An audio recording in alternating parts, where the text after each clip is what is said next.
Hey guys, today's story is about one of the most mysterious and powerful warrior cultures in history. From ferocious raiders to powerful traders, the Vikings left an undeniable mark on history. But what led to their downfall? Join us as we uncover the secrets behind the rise and fall of this fascinating culture. Before we begin, leave the world behind for just a little while. Turn off the lights. Let your body relax. No matter where you are, whether you're resting in the stillness of United Kingdom or curled up in the heart of United States, you are welcome here. Take a slow, deep breath, and as the noise of the day fades into silence, let this story carry you gently into another time, where longships sliced through cold northern seas, and legends were carved into the bones of history. Now, close your eyes and come with me. You awaken to the scent of salt and smoke. The wind howls gently through the fjords, and the sky overhead is painted in shades of deep blue and iron gray. The year is 793, and you are standing on the rocky cliffs of Norway, watching the sea churn like a restless beast. Below you, carved from ancient pine and driven by fearless hands, a longship cuts through the water, its dragon-head prow snarling into the spray. This is the beginning of an age that would come to terrify empires and echo in sagas for centuries. The Norsemen, as the Christian world would call them, are about to make their first violent mark on history. The isolated monastery at Lindisfarne stands quiet across the sea. Its bells toll peacefully, unaware that on this very night, their ringing will be drowned by screams and steel. You feel the tension in the air, like a string pulled tight. The Vikings are not merely warriors. They are farmers, blacksmiths, and traders, hardened by winters and taught by storms. Yet something has changed in these northern lands. Population grows, land is scarce, ambition is rising like fire beneath the snow.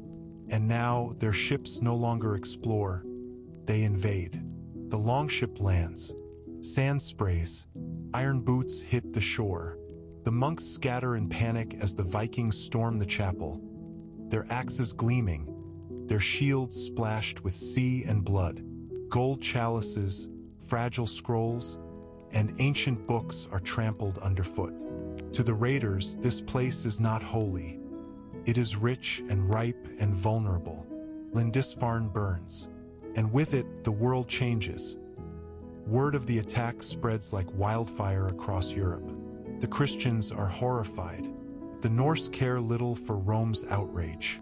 They count treasure, mend sails, and sharpen their blades for the next crossing. England, Ireland, and Francia will soon know the sound of oars in the mist.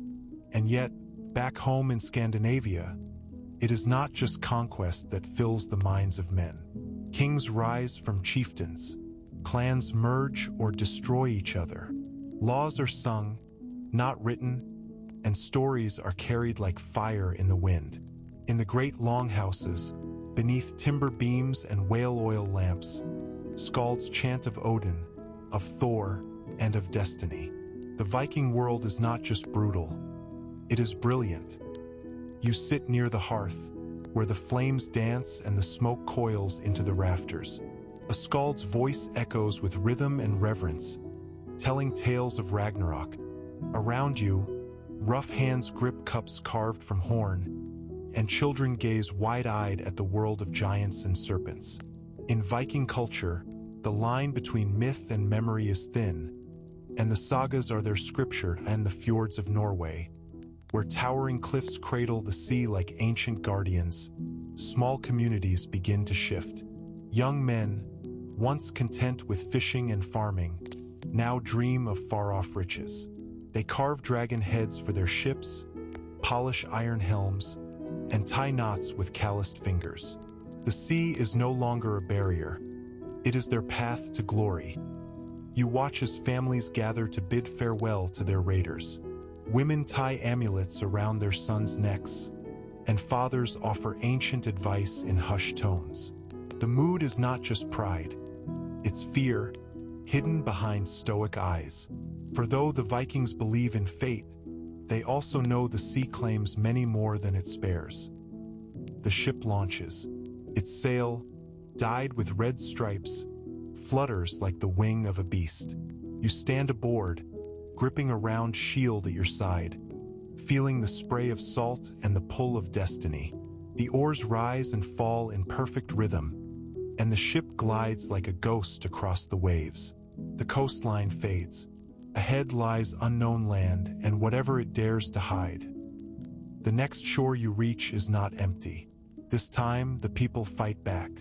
Shields clash, steel rings, arrows fall like rain. You push through the fray with axe in hand, your breath hot in the frozen air. Some of your brothers fall, but the treasure hidden in that village, silver, grain, slaves, is too great to ignore.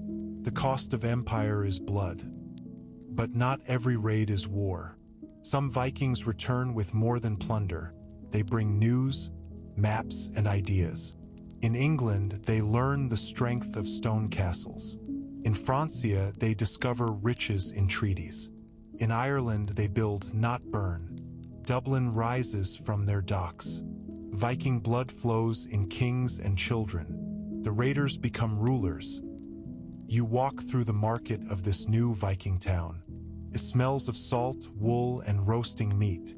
The air is loud with voices, not just Norse, but Irish, Frankish, Arabic, and Slavic. Silver coins clink. Amber beads shine. Here, raiders have become merchants. Axes hang beside spices, and swords share space with silks. The Viking world is expanding not just by force, but by trade. But success breeds envy, and envy breeds war. The Carolingian Empire in the south grows uneasy. The kings of Wessex sharpen their swords. The Christian world begins to unify not with peace, but with the idea of resistance. Fortified towns rise. Churches become fortresses, and the once open gates of Europe begin to close. You now stand in the middle of a different battlefield, not on foreign soil, but back in the homeland. Norway is at war with itself. Denmark has ambitions. Sweden stretches eastward. Chieftains rise and fall like waves on the sea. The Viking world begins to fragment, not because of enemies, but because of ambition. Still, out of the blood, kingdoms are born.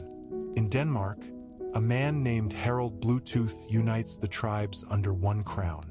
He builds bridges, raises runestones, and speaks of a new god, Christ. It is a strange time. Odin fades into whispers, and crucifixes appear where hammers once hung. The Viking soul begins to divide at Iceland. Far from these power struggles, a different Viking world flourishes. Poets carve verses into skin and stone. Law is passed not by decree, but by voice at the Althing, the great open-air parliament. It is a republic of sheep, volcanoes, and scrolls. Here, the Viking spirit becomes memory, not conquest. And yet, the hunger for new lands never truly dies. Some go west, to the icy reaches of Greenland. Some even sail further, toward a place whispered in firelit tales. A wild land across the sea, full of forests and beasts, where no man rules. The sagas call it Vinland, and a man named Leif will soon reach it. You feel the chill as the ship nears the unknown shore. Birds wheel above. The trees are taller than any you've seen. The land is rich, berries, rivers, beasts. The Norse build a small camp and call it Vinland. But the peace is brief. Strange people dwell here, fierce, silent, territorial.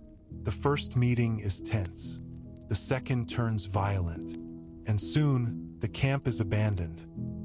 Back in Europe, the Viking Age reaches its peak. Their fleets fill the seas. Their names echo in fear: Ivar the Boneless, Bjorn Ironside, Rollo the Conqueror. Paris is besieged. London is burned. Cities pay gold to be spared. the world trembles. But even as victory spreads, so too does resistance. The kings of England begin to fight back. Alfred of Wessex builds fortified towns and trains his people in defense. He learns from the Viking playbook, adapts it. He counters raids with patrols, walls, and treaties. And slowly, the tide begins to turn. The Northmen are no longer unchallenged.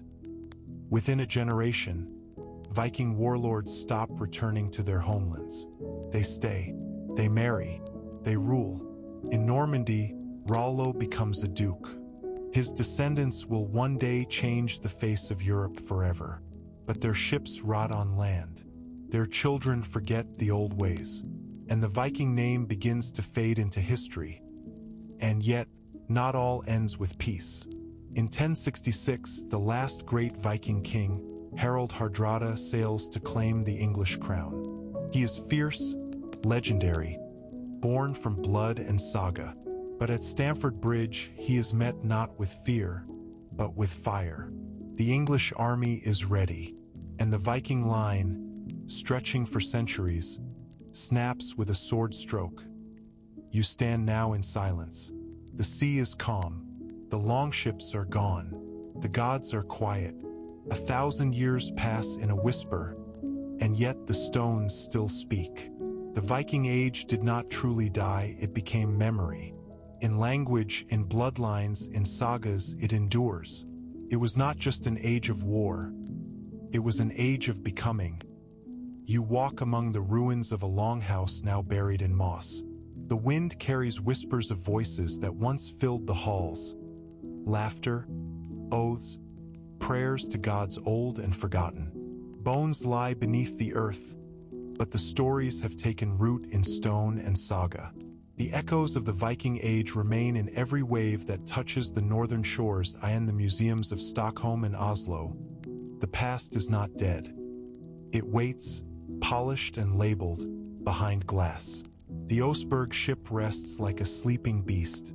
Silver brooches glint under artificial light. A child presses their face to the glass, eyes wide, and the old world breathes once more. The Vikings have become legend, but they were once flesh. You sit by a quiet fire now, far from the clashing swords and raging storms. You remember the faces, the fearless warriors, the poets with snow in their beards, the kings who ruled through smoke and steel. They were not gods, they were men. And like all men, they rose, they fell, and they were remembered.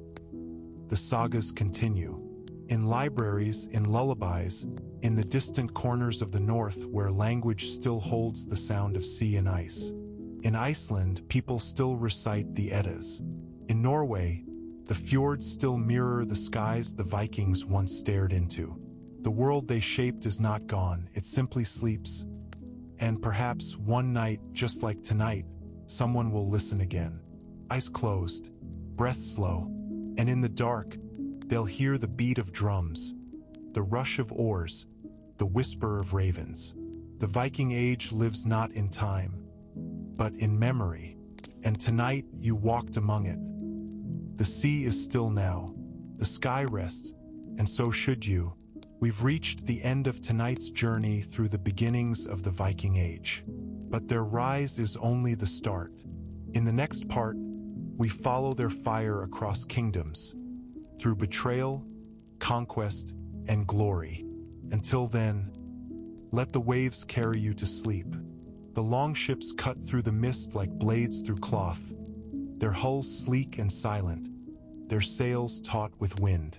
Beneath the decks, men whisper prayers to Thor and Odin, their fingers clutching wooden charms.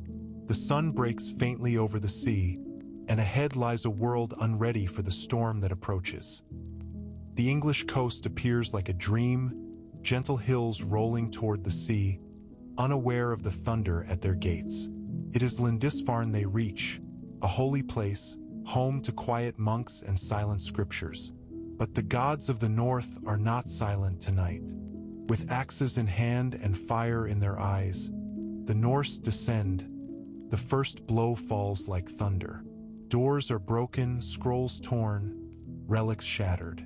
The monks do not scream for long. The sea carries firelight now, and the sky watches in silence. This is not war, this is revelation.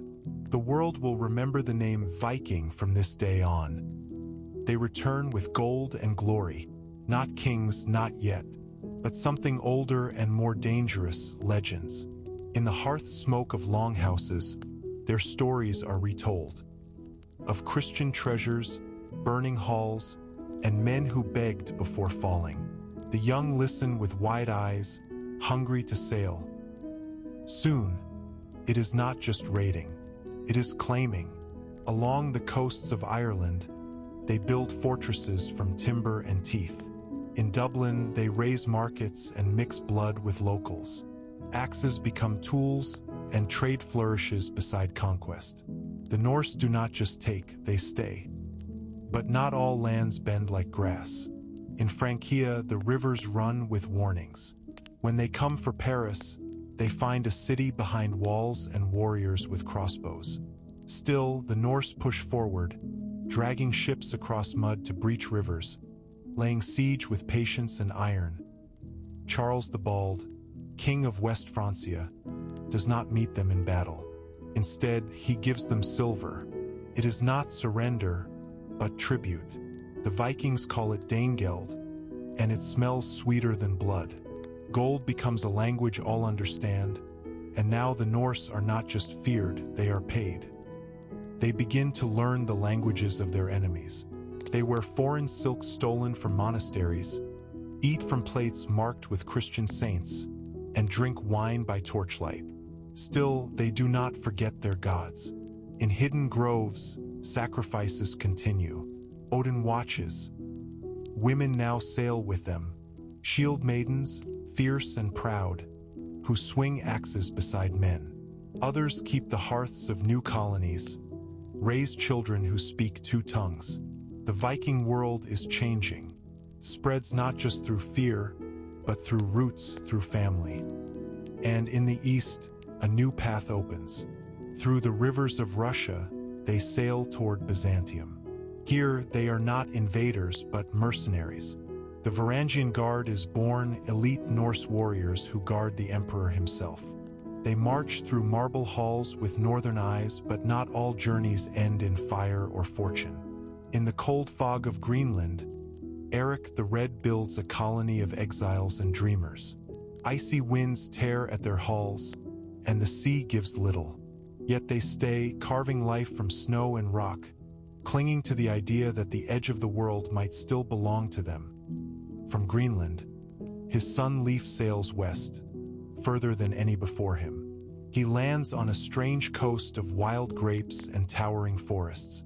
Vinland, he names it, but though the land is rich, it will not hold them. Native resistance, harsh winters, and isolation pull them back into the sea's arms. Even in their greatest reach, the limits whisper. The Viking world, so bold and boundless, begins to know walls. Not the stone ones of cities, but time and tide and change. And behind them, new enemies gather. Change creeps quietly at first.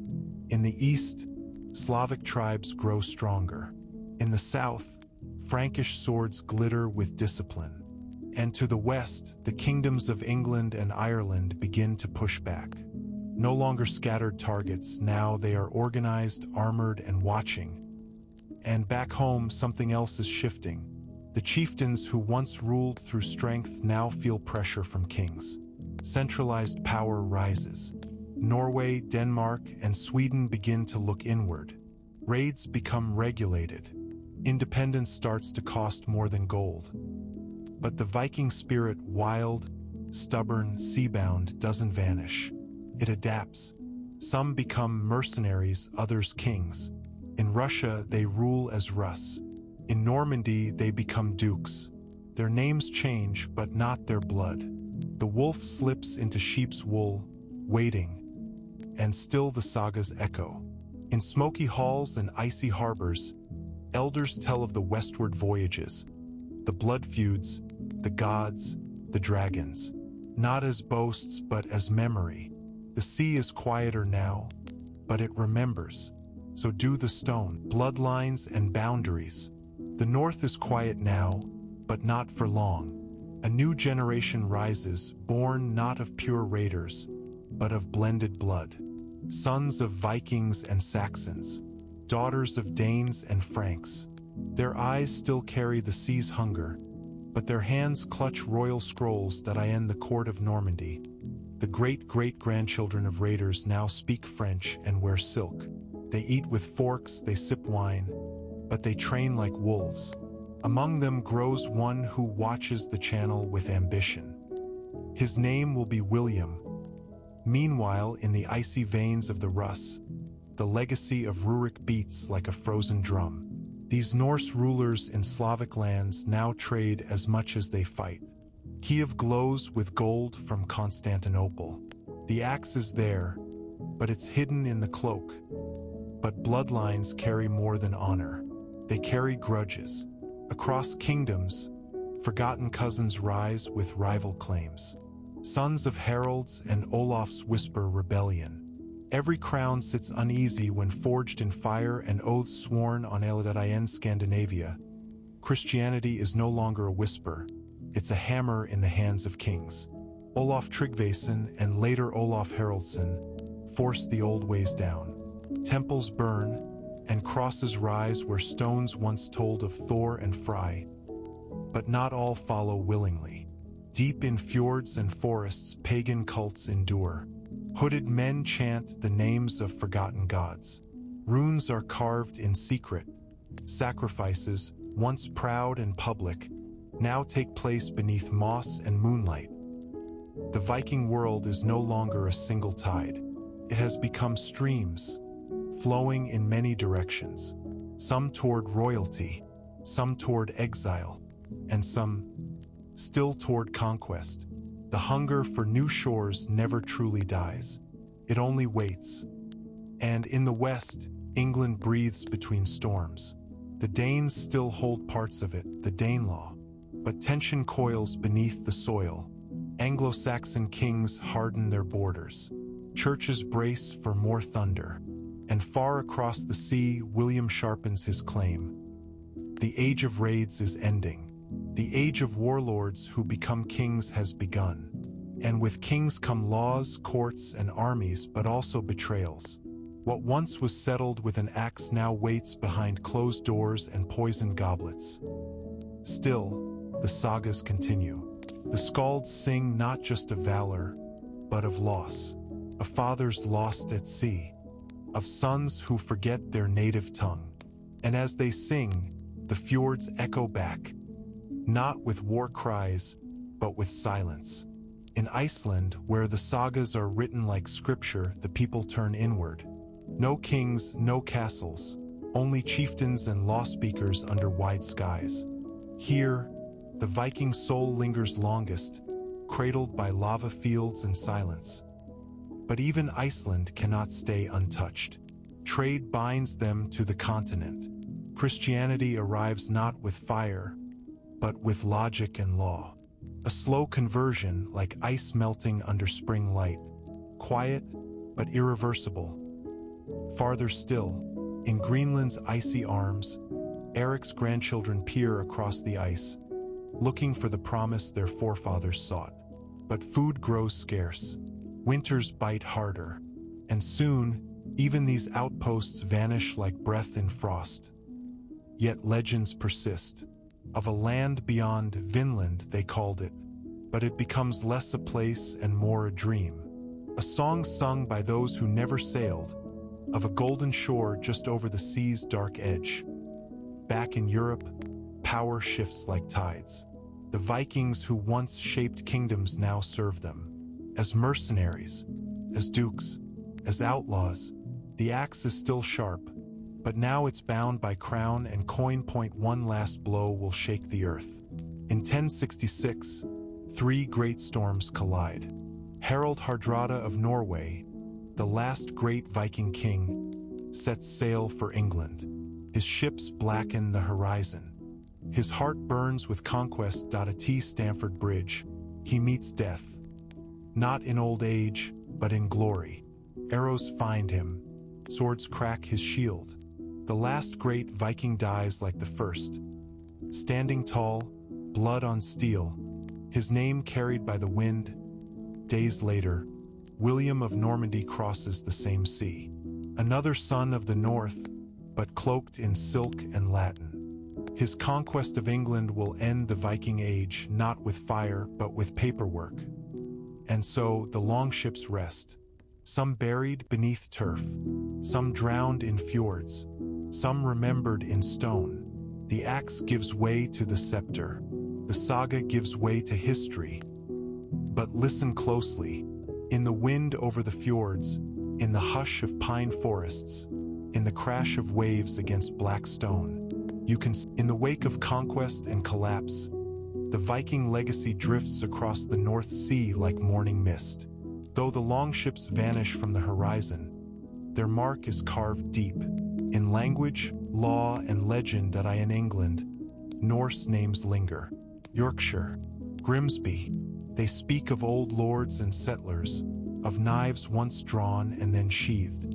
The land wears its scars like old jewelry, once violent, now heirloom. In Normandy, Vikings become dukes. They dress in silk, speak French, and build castles instead of carving hulls. Yet beneath the manners and Latin prayers, the blood of raiders still hums, and in Russia, the Rus, once Swedish adventurers, become rulers. Their trade routes stretch from the Baltic to Byzantium, their cities crowned with onion domes. The axe becomes the scepter, the boat becomes the throne. Yet while kings rise, the spirit fades. The skalds stop singing of Thor and Odin. Crosses replace hammers. The old ways do not die, they go quiet. But not everywhere. In the cold corners of the north, in Sami camps, in Icelandic sagas, in whispered charms, hiding in frost, in fire, in stories passed from mouth to mouth. Even the sea remembers. Sunken ships rest beneath fjords and bays, cradled by seaweed, guarded by silence. Sometimes divers find them, and for a moment the water sings again. And then there are the runestones. Standing alone in pastures and churchyards, they speak without tongues. Messages from another age. Here lies Bjorn, who died far from home. Raise this stone for Freydis, bold and beloved. These are not just monuments. They are promises that the world once shook beneath the boots of oarsmen, that ice and fire forged a people who sailed where no one else dared. And when the northern lights shimmer across the sky, some say it's the shields of Valkyries, riding once more. A reminder that the saga is never truly over, only waiting to be told again. In Iceland, where lava fields stretch like ancient scars, the sagas are inked onto vellum. They tell of feuds, fjords, and fates shaped by gods and men alike. These are not just stories. They are memory. The last Viking kings rule not with war, but with wisdom, law speakers, poets, and priests. Their power is softer, their battles quieter, but the world they inherit is no less fierce. Trade replaces tribute, markets replace mead halls. The sword returns to its scabbard, and the ship to its dock. But the hunger for exploration does not die, it changes course. In faraway Greenland, the settlements begin to fade. Winters grow harsher, the sea crueler. Whispers of vanished farms drift on the ice wind. Some say they returned to Iceland, others that they were lost to the white silence. In Europe, the world tightens. Kings and kingdoms draw borders. Fortresses rise. The age of raiders gives way to knights, to oaths, to crowns sealed by marriage and bloodline. Yet every king who fears invasion still watches the northern seas. For centuries, mothers hush their children with tales of the Northmen, of sails on the horizon, of fire in the night. But time is the greatest conqueror. The language softens, the gods sleep. The sea, once highway and battlefield, becomes a mirror to a forgotten glory. Still, in quiet libraries and coastal museums, the story remains. Carved in wood, pounded in iron, painted in frost. A tale not of an end, but of a transformation. The Viking Age did not die.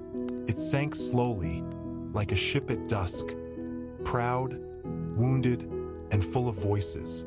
And beneath the waves, it waits. So when the wind howls and the gulls cry, listen closely. You may hear it, the faint chant of rowers, the clash of steel, the echo of a people who once believed the edge of the world was just another place to land. The cold breath of the north never truly leaves. Even as centuries pass, even as the sails vanish from the sea and the mead halls fall silent, the memory of the Vikings lingers like smoke in the rafters of Europe's past. Where once the longships sliced through frostbitten waters, only stories remain, but they are heavy, enduring, passed from lips to page, from one age to another. In the heart of Norway, among deep fjords and shadowed pine forests, descendants walk the same earth their forebears once tread with axe and shield. Some still tell the tales of Harold Fairhair, of Lager of Eric the Red, not as myth but as marrow. Because here, history is not just written, it's lived. Every mountain has a name, every stream a spirit, and every stone once stood witness to blood. Further west, in Iceland's volcanic cradle, the sagas glow with quiet fire. They are not romantic fantasies but raw records of love, vengeance, hardship, and pride. They name names, they mark the weather, they recount dreams and omens. They preserve the rhythm of a world now half vanished, yet not forgotten. The land remembers, and through it so do the people. But memory cannot survive untouched. In Denmark and Sweden, museums curate what once was daily life. Rune stones, ship fragments, combs carved from bone. Cleaned, labeled, and encased in glass, these relics speak softly, not of glory, but of daily bread and night fire, of children's laughter, of storms weathered in wooden halls. The thunder of war may echo louder, but it is the quiet that survives. Meanwhile, the Viking imagination takes root across oceans. In North America, scattered signs whisper of Leif Erikson's camp at Vinland. A rivet here, a foundation there. Evidence debated, worshipped, denied, but still it's enough.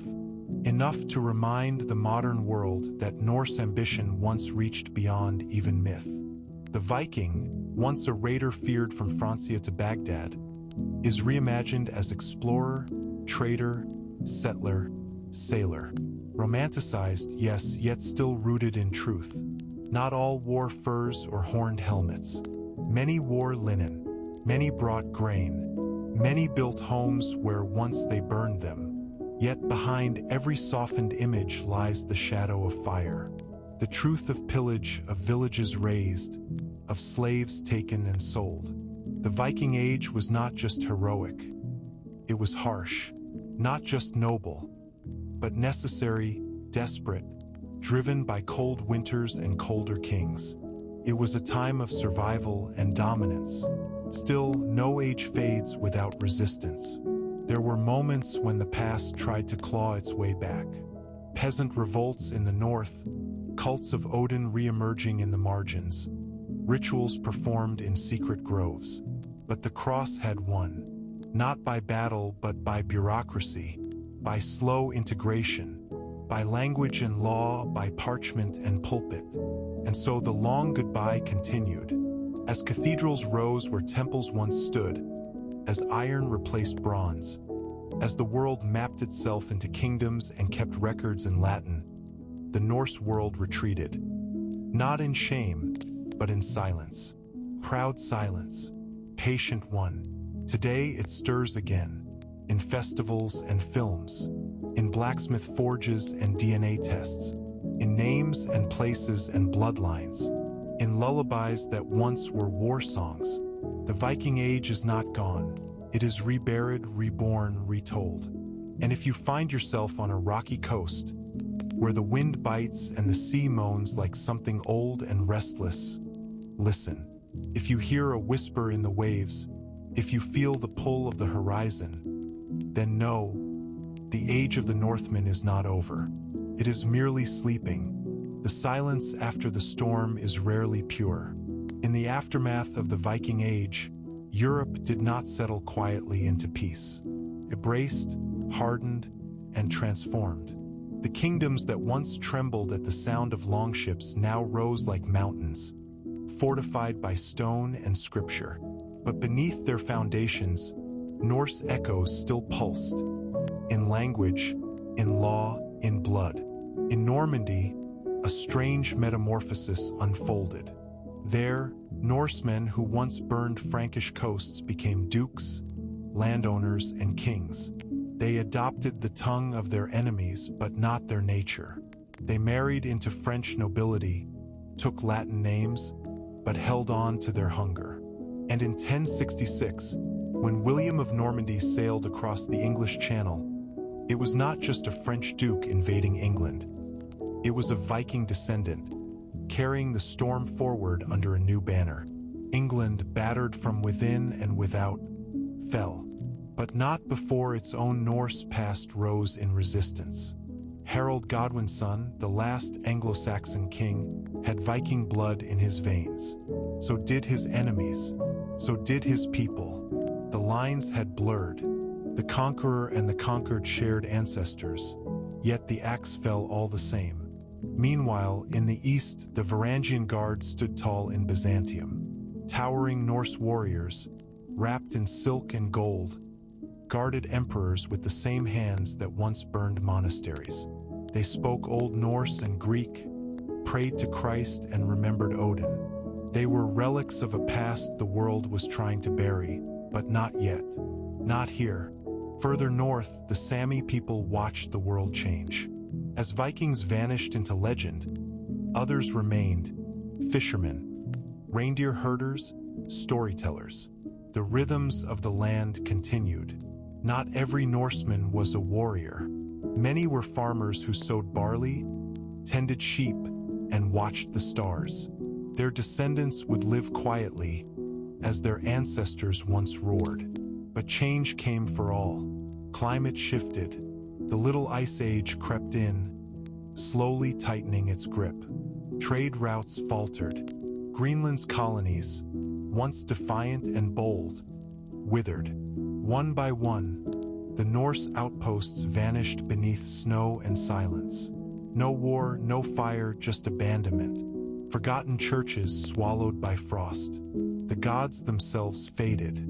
Thor's hammer became a pendant worn in secret beneath Christian robes. Runes, once scratched into stone with divine purpose, became curiosities.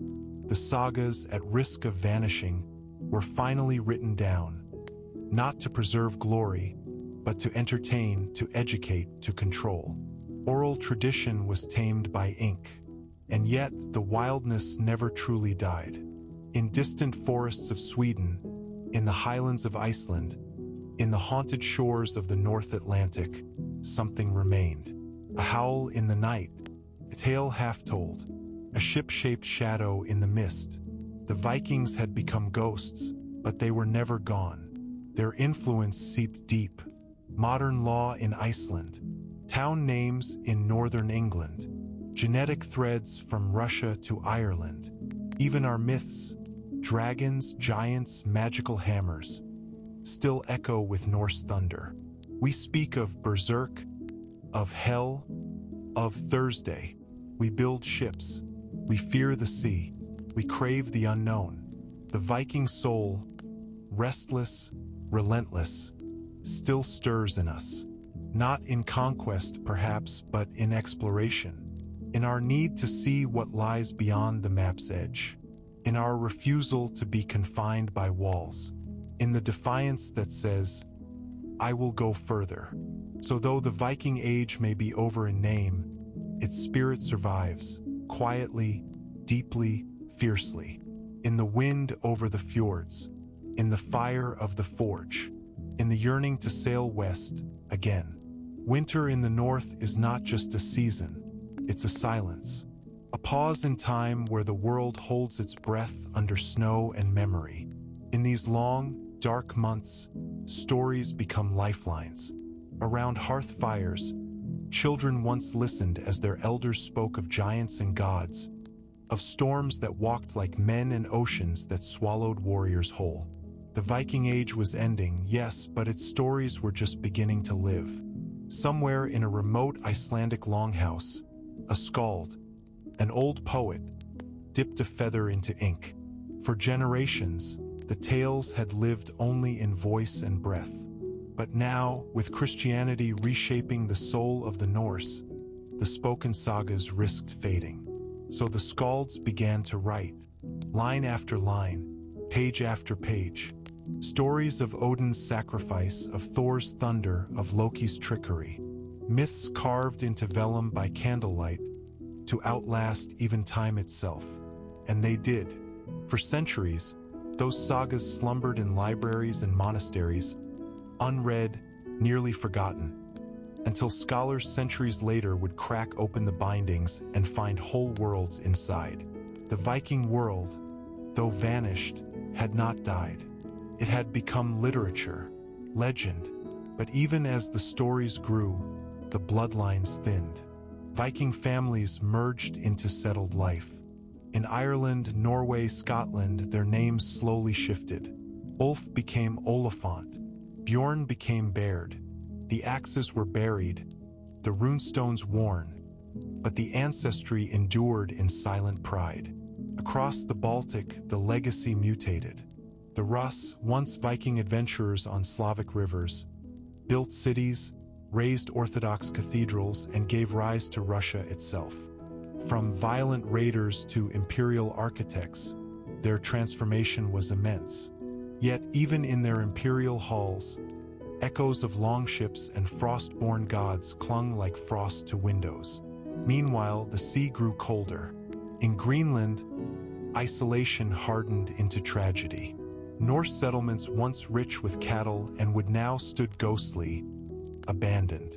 Archaeologists centuries later would uncover collapsed churches and tools buried beneath permafrost, but no bodies. They were not slain. They had simply left. Where to, no one truly knows. And so the Norse world shrank. Not all at once, not with fire, but with forgetting. Each generation remembered less. The runes grew strange. The stories softened. Thor became a fairy tale. Ragnarok, once feared, became folklore. The gods who once demanded blood were now barely whispered to. But something stayed. In the DNA of explorers who braved the Antarctic ice. In the voice of a sailor staring down a storm. In the modern wanderer chasing auroras across Nordic skies. Something Viking, bold, untamed, endlessly curious, refuses to die. Perhaps that's the true end of the Viking Age. Not a battle or a treaty, but a transformation. The storm became wind. The fire became ember. The warrior became myth. And the myth became us. We are not the same, but we carry the flame. Quietly, in the dark, the sea forgets nothing. Beneath its endless gray folds lie the bones of longships and the rust of 1,000 swords. And though centuries have passed, the ocean still remembers the rhythm of oars, the chant of war songs, the whisper of sails stitched from wool and fate. It is in these waters that the soul of the Viking Age lingers, not in conquest, but in memory. Along the fjords of Norway, mist still clings to cliffs where once lookouts waited for sails on the horizon. Shepherds now walk paths once trod by raiders, their sheep grazing peacefully where once battle drums echoed. The land has softened, but beneath the moss and thyme, the old stones remain, silent, immovable, watching. In Sweden and Denmark, church spires replaced wooden temples. Yet sometimes, when the wind is just right, it passes through the grave mounds and stirs something deeper. The wind speaks, not in words but in feeling. It speaks of voyages, of loss, of gods long gone and men who dared the edge of the world. The Viking Age was never truly about war. It was about movement, about crossing thresholds others feared to cross. They sailed where no maps existed. They settled where no path had led. They dreamed in directions, not destinations. And in that, perhaps, they were never conquered, only transformed. In places like York and Dublin, archaeologists unearth layers of lives. Fragments of combs, beads, coins, not weapons, but whispers of daily life. A child's toy carved from bone. A woman's brooch etched with delicate spirals. A cooking pot blackened with age. These are not trophies of war, but traces of people, real, flawed, yearning. And what of the sagas? Those old scrolls written by candlelight, they survived. Not all, but enough.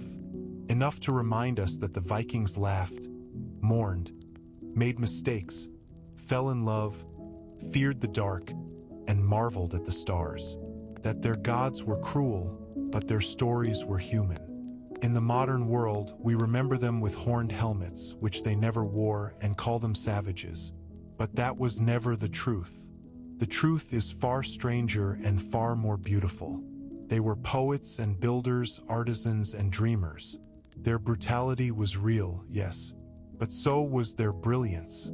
And in today's world, in every ship that crosses unknown waters, in every story whispered beside a fire, in every soul that refuses to settle, the Viking spirit stirs. It does not roar now.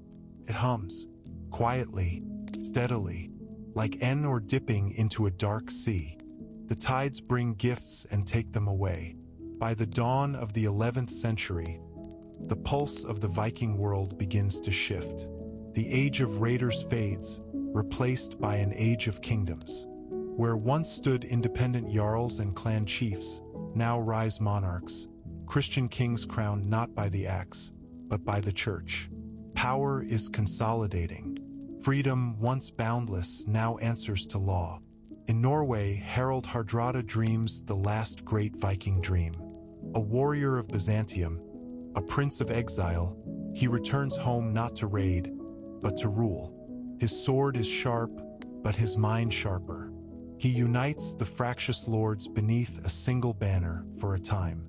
Yet even he cannot stop the winds of change. And then comes Stamford Bridge. It is 1066. Harald Hardrada, the thunder of the north, sails to England. His army is fierce, unshaken by age or empire. But on that battlefield, under a September sun, the Viking dream meets its twilight. English arrows fall like rain. Swords clash in iron defiance. And Harold, last of the warrior kings, falls beneath the weight of history. It is a strange thing, how quickly legend becomes silence. In the years that follow, Viking raids all but vanish. Longships are docked or rot beside forgotten shores. Children grow up never knowing the taste of salted wind or the sound of oars. The great halls dim, the old gods retreat into myth. But decline is not disappearance. The Norse spirit does not vanish. It migrates into law, into trade, into legend. The very languages of Europe carry Viking echoes. Days of the week bear their names. Rivers and towns still carry runes in their roots. What the sword could not preserve, memory did. And still, across Iceland's volcanic soil and Greenland's ice-choked coasts, some held to the old ways longer. Quiet farmers spoke of Odin under breath. Shepherds carved Thor's hammer in stone, hidden beneath crosses. Faith had changed, but hearts held secrets. Back in Scandinavia, a transformation takes hold. Cathedrals rise. Kings write decrees. Merchants count coins instead of kills. Yet something lingers beneath it all. A restlessness. A yearning for what was wild and wide and wordless. A ghost of the sea still haunts them. And perhaps that is the real legacy. Not conquest, but curiosity. Not blood, but bravery. The Vikings showed the world that nothing lay too far, that no edge was truly the end. And though time pulled them ashore, their story kept sailing. Time is a tide that does not turn back. By the 12th century, the Viking heartlands have changed. Where once ships ruled, now laws reign. Kingdoms like Denmark, Norway, and Sweden evolve into structured monarchies, their borders drawn not by raids but by treaties. Europe no longer fears the dragon-headed prow, it negotiates with it. But even in diplomacy, the Viking fire flickers. Knighthood rises across Europe, clad in armor and bearing the cross. The old warrior codes are replaced with chivalry, piety, and banners of kings sanctioned by Rome. The Norsemen, now Christians, stand at the gates of the New World not as invaders, but as students. They send their sons to Paris, to Bologna, to learn the Latin tongue and laws. The old runes are slowly forgotten, yet the sea still murmurs stories. In Iceland, where sagas are carved into memory like runes into stone, poets preserve what steel cannot. Stories of love and blood, of betrayal and honor, of gods who once walked with men. Here, on the edge of the world, the Viking soul is not buried, it is sung. Generation to generation, in long winters by the hearth, the past survives in rhyme. Meanwhile, trade replaces raid. Viking descendants sail not to plunder, but to profit. Timber, furs, fish, the riches of the north flow into the continent. Bergen, Lubeck, Novgorod, once targets, now partners. The Hanseatic League rises, and the north joins in, forging a new kind of empire, one of merchants. But not all is peace. In the east, where rivers stretch through forests and into Slavic lands, Norse blood still runs deep. The Rus, descendants of Swedish Vikings, grow powerful. Kiev becomes a capital, grand and golden. Though their names have changed, their roots reach back to the fjords. The Viking seed grows in foreign soil. Back home, kings still wear crowns carved from old oaths. They walk through halls built on ancient bones. The swords are kept in vaults, the shields hang above thrones. Yet in their veins, the pulse of the sea remains, steady, slow, eternal. By the end of the 13th century, the world no longer calls them Vikings.